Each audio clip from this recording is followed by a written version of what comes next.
எப்படி இருக்கீங்க? அவரையும் இயேசு நாமத்தினாலே வாழ்த்துகிறேன். இன்றைக்கான தருகிற தீர்க்கதரிசன வார்த்தை 2 சாமுவேலின் புஸ்தகம் 13ஆம் அதிகாரம் 6ஆம் வசனம். அப்படியே அம்னோன் வியாதிக்காரனை போல் படுத்துக்கொண்டு ராஜா தன்னை பார்க்க வந்தபோது ராஜாவை நோக்கி, என் சகோதரியாகிய தாமார் வந்து நான் அவள் கையினாலே சாப்பிடும்படிக்கு என் கண்களுக்கு முன்பாக 2 நல்ல பணியாரங்களை பண்ணுவிக்கும்படி உத்தரவு கொடுக்க வேண்டும் என்றார். பாருங்க, என்ன ஸ்டெப் எடுக்கிறோம், என்ன செய்கை செய்கிறோம், என்ன பண்றோம், ரொம்ப கேர்ஃபுல்லா இருக்கணும். ஒவ்வொரு ஸ்டெப்லையும் கர்த்தர் கூட இருக்காரான்னு பார்க்கணும். ஒவ்வொரு ஸ்டெப்பும் தேவ சித்தமான்னு பார்க்கணும். ஒவ்வொரு ஸ்டெப்ஸ் எடுக்கும் போதும் கர்த்தர் நம்மளோட வழி நடத்துகிறாரான்னு பார்க்கணும். அடுத்து முக்கியமான வார்த்தை சொல்றாங்க, நீங்க ஒவ்வொரு ஸ்டெப் எடுக்கும் போதும் அது வேத வசனத்தின்படி நம்ம எடுக்கிறோமான்னு பார்க்கணும். நம்ம சுயத்திலையும் மாம்சத்திலையும் அடுத்த பேச்சை கேட்டுட்டு எடுக்கக்கூடாது. பாருங்க, யோனதாபுடைய பேச்சை கேட்டுட்டு அப்படியே ஸ்டெப் எடுக்கிறான் பாருங்க. Today, whatever steps you are initiating, the Lord said, wait upon me, my son. Whatever I said, you should take it. Each and every step of your life, you should inquire with the Lord. Lord, am I taking right steps? Am I going into the right path?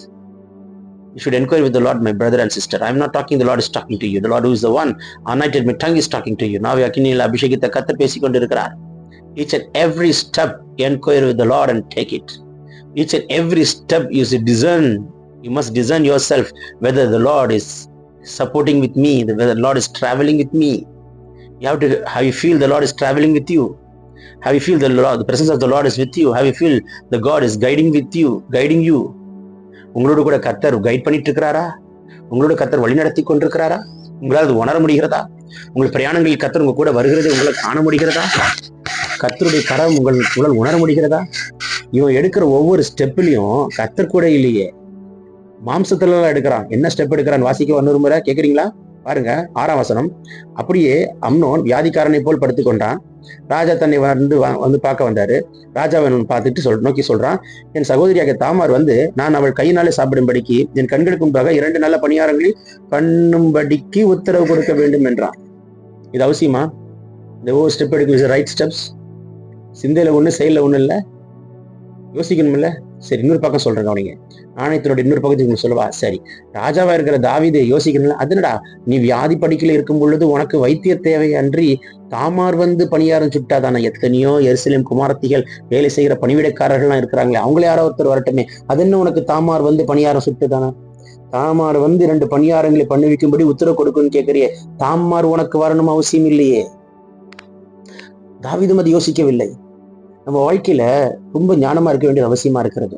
என்னதுக்காக கேட்கறான், எதுக்கு கேட்கறான், என்ன நோக்கத்துக்காக கேட்கறாங்க, எதுக்காக இதை பேசுறாங்க, என்ன நோக்கத்துக்காக இதை சொல்றாங்க, என்ன நோக்கத்துக்காக இதை செய்யறாங்க, அவங்க உள்மனதுல என்ன இருக்கிறது என்பதை நாம் சில நேரங்களில் பகுத்தறியாமல் யோசிக்காமலேயே நம்மளும் மதியினத்துல சொல்றதெல்லாம் செஞ்சுட்டு இருக்கிறோம் பாருங்க.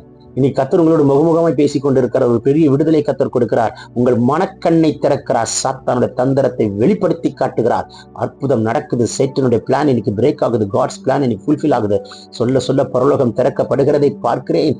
இயேசுவின் வல்லமுள்ள கரம் தொடுகிறதை பார்க்கிறேன். பிறந்த நாள் திருநாள் காண்கிறவர்களை கர்த்தர் தொட்டு ஆசீர்வதிக்கிறார். வியாதி நீங்கிட்டு, பலவீனம் மாறிட்டு, கட்டுகள் உடைக்கப்படுகிறது. சேட்டன், உன் பிளான் இன்னைக்கு பிரேக் ஆகுது. காட்ஸ் பிளான் இன்னைக்கு ஃபுல்ஃபில் ஆகுது. ஒவ்வொரு பிள்ளைகளோட வாழ்க்கையில யார் யார் பார்க்கறாங்களோ நிச்சயமாக அற்புதத்தை பார்ப்பார்கள், சாட்சி சொல்வார்கள். Take this prophetic word, receive it in Jesus' name. இந்த ஆசீர்வாதமான தேசத்திலிருந்து நான் உங்களை வாழ்த்துகிறேன், வரவேற்கிறேன்.